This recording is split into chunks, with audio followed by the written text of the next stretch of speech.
Why now and what had happened to trigger 4 attacks in the same month are being asked. Afghanistan watchers say the attacks reflect a multiplicity of players, each competing with the other and each competing to draw fighters into this theatre in Afghanistan and adherence to their cause. They're also competing for funding.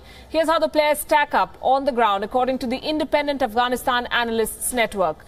Groups linked to the Islamic State are getting active. The Taliban has split into 4 groups. A Pakistani Taliban has declared allegiance to Islamic State. Other Taliban groups are competing with the Islamic State, and in this competition, civilian lives clearly do not matter. What's critical here is whose action endears them to the donors. Money is the key. So every attack on a target linked to the government merits points. How does this work? Territory seized or captured is a big plus. According to the Taliban Analysts Network, when it comes to money, the Islamic State appears to have the edge here. They're paying better salaries and so are able to attract experienced, battle-hardened Taliban commanders.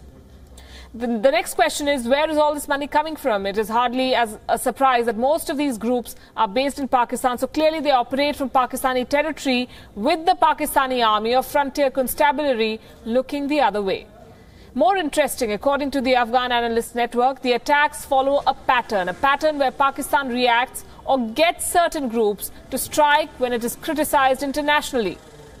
In that sense, President Donald Trump's description of Pakistan as practicing lies and deceit and the suspension of over $2 billion in assistance has been a stinging slap.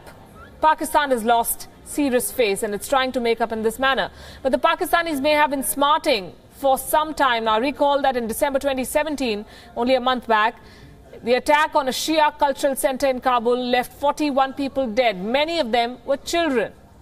It marked a major sectarian escalation since, until now, Kabul had been largely free of such attacks. Local media reports named the Islamic State as the perpetrator. Incidentally, sectarian killings or attacks on Shias are a normal pattern in Pakistan. It has been sending many signals to Washington. They do not want to be pitted against the US in Afghanistan, but they will not stop supporting terror groups, which they see as vital tools of their national security strategy. So that is why the spurt of attacks in Kabul.